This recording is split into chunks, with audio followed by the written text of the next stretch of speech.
പറയട്ടെ, ഇവിടത്തെ ഹിന്ദുക്കളും ക്രിസ്ത്യാനികളും മറ്റു മലക്കർക്ക് ചോദിക്കും, എന്താണത് മുടി എന്താണ് കാണുന്നത്, മുടി എന്താണ്? അപ്പൊ പറയും അത് മുഹമ്മദ് നബി സല്ലല്ലാഹു അലൈഹി വസല്ലമ തങ്ങളെ പേരുള്ള കള്ളമുടിയാണെന്ന് മറുപടി പറയേണ്ടി വരില്ലേ? അപ്പോഴെന്തായിരിക്കും അവർ പറയുന്നത്? സുബ്ഹാനല്ലാഹ്, നിങ്ങൾ മനസ്സിലാക്കണം, നബി സല്ലല്ലാഹു അലൈഹി വസല്ലമ തങ്ങളെ മുടിയാണെന്ന് വലിയ വലിയ മഹാന്മാരും പണ്ഡിതന്മാരൊക്കെ അംഗീകരിക്കുമ്പോ ഒരു ഭാഗം ആളുകൾ അംഗീകരിക്കുന്നില്ല. ഇനി അംഗീകരിക്കാത്തവർക്ക് ഏറെ വന്നാൽ അത് തൊടാൻ പോകണ്ട, അത് കാണാൻ പോകണ്ട, അതിന്റെ വെള്ളം കുടിക്കാൻ വേണ്ടി പോകണ്ട എന്നല്ലാതെ അതിനെ തിരസ്കരിക്കാൻ, അതിനെ ചവിട്ടി മരിക്കാൻ, അതിനെ പരിഹസിക്കാൻ, അത് കളിയാക്കാൻ കഴിയോ? അത് ശംസുൽ ഉലമ പൊരുത്തപ്പെടുവോ? കന്നിയത്ത് പൊരുത്തപ്പെടുവോ? ഒരക്കൽ മുല്ലക്കോ തങ്ങൾ പൊരുത്തപ്പെടുവോ? വാങ്ങിൽ അഹമ്മദ് കുട്ടി മുസ്ലിയാർ പൊരുത്തപ്പെടുവോ? അല്ലാഹുവിന്റെ വറ്റ ഔലിയാക്കളും പൊരുത്തപ്പെടുവോ? മഹാന്മാർ പഠിപ്പിച്ചത് അങ്ങനെയല്ല. ഹബീബായ നബി സല്ലല്ലാഹു അലൈഹി വസല്ലമ തങ്ങളെ ശരീരത്തിലോട് ബന്ധപ്പെട്ട ഒരു വസ്തു എനിക്കാരെങ്കിലും കൊണ്ടു തന്നാൽ, ഉദ്ധരണികളൊന്നും വായിക്കാൻ ഇവിടെ സമയമില്ല. പൂർവികന്മാരെന്താണ് പറഞ്ഞത്? ഹബീബായ നബി സല്ലല്ലാഹു അലൈഹി വസല്ലമ തങ്ങളെ ശരീരത്തിലേക്ക് ബന്ധപ്പെട്ട റസൂലുള്ളാഹിന്റെ ഖമീസാണ്, റസൂലുള്ളാഹിന്റെ തലയിക്കെട്ടാണ്, റസൂലുള്ളാഹിന്റെ ചെരുപ്പാണ്, റസൂലുള്ളാഹിന്റെ മുടിയാണ് എന്ന് പറഞ്ഞിട്ട് ഒരാൾ എന്റെ കയ്യിലൊന്ന് തന്നാൽ, ആര് പറഞ്ഞു, എവിടെ പറഞ്ഞു? നമുക്ക് ആർക്കെങ്കിലും സംശയം വേണമെങ്കിൽ പിന്നീട് ഇൻഷാ അല്ലാഹ് മൊബൈൽ ഫോണിൽ വിളിച്ച് ചോദിച്ചോ, ഞാൻ പറഞ്ഞു തരാൻ. ഇപ്പോൾ വിശദീകരിക്കേണ്ട സമയമല്ലാത്തത് കൊണ്ട് ഞാൻ പറയുന്നില്ല. ആ മഹാന്മാരെന്തേ പറഞ്ഞത്? റസൂലുള്ളാഹിന്റെതാണെന്ന് പറഞ്ഞിട്ട് എന്റെ കയ്യിൽ എന്തെങ്കിലും കൊണ്ടു തന്നാൽ അപ്പം തന്നെ ഞാൻ എടുത്തിനെ ചുംബിച്ച് മുഖത്ത് വെച്ച് ചുംബിച്ച് ഞാനതിനെ വളരെ ബഹുമാനിച്ചു വെക്കും കേട്ടോ. നിനക്കാര് തന്നതാണ്? ഇത് റസൂലുള്ളാഹിയാണ്, നിന്നോട് ആര് പറഞ്ഞതാണ് എന്നെനിക്ക് ചോദിക്കാൻ കഴിയില്ല. ആ കൊണ്ടുവന്ന് തന്ന മനുഷ്യൻ ഒരു പണ്ഡിതനല്ലെങ്കിലും ഒരു വിശ്വാസയോഗ്യനല്ലെങ്കിലും ശരി, റസൂലുള്ളാഹിന്റെ ശരീരവുമായി ബന്ധപ്പെട്ട വസ്തു എന്ന് പറഞ്ഞതുകൊണ്ട് എനിക്ക് തള്ളിക്കൂടാ. എന്റെ ഈമാൻ അതിന് അനുവദിക്കുന്നില്ല. സഹോദരന്മാരെ, ഇതല്ലേ പൂർവികന്മാർ മുഴുവനും കാണിച്ചത്. ഞാൻ പറയട്ടെ, സാധുക്കളായ ഞങ്ങൾ അജ്മീർ സിയാറത്തിന് പോയപ്പോ അജ്മീർ ഖാജ തങ്ങളുടെ 28ാമത്തെ ഒരു മകൻ എവിടെയുണ്ട്? അദ്ദേഹത്തിന്റെ വീട്ടിൽ, അദ്ദേഹത്തിന്റെ പള്ളിയിൽ ഷഹറെ മുബാറക്കുണ്ട്. ഞങ്ങളത് കണ്ടിട്ട് ചുംബിച്ചിട്ടുണ്ട്, മുത്തിമണത്തിട്ടുണ്ട്. ഡൽഹി മസ്ജിദിൽ പോയപ്പോൾ ഡൽഹി ജുമാ മസ്ജിദിൽ റസൂലുള്ളാഹിന്റെ ഷഹറെ മുബാറക്കുണ്ട്. അവിടെ ഞങ്ങൾ തുറന്നു നോക്കിയിട്ടും മുച്ചുമുടിച്ച് ചുംബിച്ച് പൊട്ടിക്കരഞ്ഞിട്ടുണ്ട്. അല്ലാഹുവേ, ആ റസൂലുള്ളാഹിന്റെ മുടിനൊക്കെ കണ്ട കാരണം കൊണ്ടെങ്കിലും ഞങ്ങൾ കണ്ടിന് നരകത്തിന് തൊട്ട് നീ ഹറാമാക്കണം കൊണ്ട്.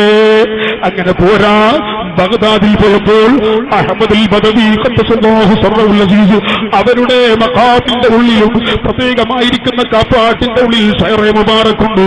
ഔദുലാൽ ഉപയോഗിച്ചിരുന്ന ചെരുപ്പുണ്ട്, ഔദുലാൽ ഉപയോഗിച്ചിരിക്കുന്ന പടിയുണ്ട്. സുബ്ഹാനല്ലാഹ്, അതെല്ലാം ഞങ്ങൾ കണ്ടു ചുംബിച്ചിട്ടുണ്ട്. ഇപ്പോഴെന്ന് ഇബ്രാഹിം തസൂഖി റളിയല്ലാഹു അൻഹുവിന്റെ മഖ്ബറയിലും അവിടെയും റസൂലുള്ളാഹിന്റെ മുടിയുണ്ട്, റസൂലുള്ളാഹിന്റെ ഷഹറെ മുബാറക്കും മറ്റ് കാര്യങ്ങളുണ്ട്. അതൊക്കെ ഞങ്ങൾ ചുംബിച്ചു പോരാ. ഇമാം ഷാഫി റളിയല്ലാഹു അൻഹുവിന്റെ ദർഗയിൽ വന്നപ്പോ ഷാഫി ഇമാമിന്റെ മഖാമിന്റെ ഉള്ളിൽ ഒരു സ്ഥലത്ത് റസൂലുള്ളാഹി സ്വല്ലല്ലാഹു അലൈഹി വസല്ലം തങ്ങള് ചെരുപ്പ് കാരിങ്ങനെ വെച്ച ഒരു തെളുത്ത കല്ലുണ്ടെന്ന് പറഞ്ഞു. കല്ലെവിടെയും കാണുന്നില്ല.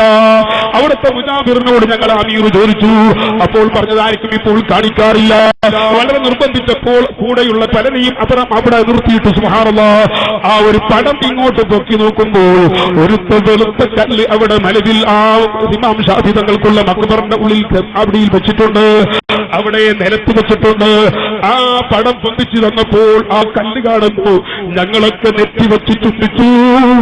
വല്ലാത്ത സുഗന്ധ മണമാണ് ഞങ്ങൾക്ക് ലഭിച്ചത്. അല്ലാഹുവേ, ഈ നെറ്റിയിൽ നിന്റെ ഹബീബായ റസൂലുള്ളാഹി കാല് വെച്ച കല്ലാണെന്ന് പറഞ്ഞപ്പോ ഞങ്ങൾ ഈ നെറ്റി വെച്ച് ചുംബിച്ചിട്ടുണ്ട്. അതുകൊണ്ടെങ്കിലും ഞങ്ങള് നരകത്തിന് തൊട്ട് ഹറാമാക്കണം കൊണ്ട്. ഞാൻ പറഞ്ഞു വന്നത്, ഹബീബായ റസൂലുള്ളാഹിയുമായി ബന്ധപ്പെട്ട വസ്തുക്കൾ ഉണ്ടെന്ന് കേട്ടാൽ വ്യക്തി വൈരാഗ്യം കൂടാതെ, ഗ്രൂപ്പ് വൈരാഗ്യം കൂടാതെ, സംഘടന എതിർപ്പ് കൂടാതെ ബഹുമാനിക്കൂ മുസ്ലിമീങ്ങളെ, ആദരിക്കൂ മുസ്ലിമീങ്ങളെ. ഞാൻ അഥവാ നിന്റെ മനസ്സിൽ ആദരവ് വരുന്നില്ലെങ്കിൽ, നിനക്ക് ബഹുമാനം വരുന്നില്ലെങ്കിൽ, നിനക്ക് വിശ്വാസം വരുന്നില്ലെങ്കിൽ, സുബ്ഹാനല്ലാഹ്, നീ ഒന്ന് മാറി വന്നോ. നീ ചീത്ത പറയാനും അവഹേളിക്കാനും പരിഹസിക്കാനും ലോകത്ത് മുഴുവൻ അത് പ്രചരിപ്പിക്കാനും നിന്നാൽ ഒരു പക്ഷേ ഹബീബായ റസൂലുള്ളാഹിന്റെ മുടിയാണെന്ന് ഉറപ്പിച്ചു കഴിഞ്ഞാൽ ഞാൻ പറയട്ടെ, എന്തായിരിക്കും മറുപടി പറയാൻ കഴിയുക? റസൂലുള്ളാഹി സ്വല്ലല്ലാഹു അലൈഹി വസല്ലം തങ്ങളെ മദീനത്തെ മണ്ണിനെ ഒരാൾ അവഹേളിച്ചാൽ ഇമാം ബഹുമാനപ്പെട്ട ഖാദി ഇയാദ് റളിയല്ലാഹു അൻഹു തന്റെ കിതാബ് ശിഫായിൽ പറഞ്ഞു കാണുന്നു, മദീനത്തെ മണ്ണിനെ ഒരാൾ അവഹേളിച്ചാൽ മദീനത്തെ മണ്ണും കെസി റോട്ടിലെ മണ്ണും ഒരുപോലെയാണെന്ന് പറഞ്ഞു.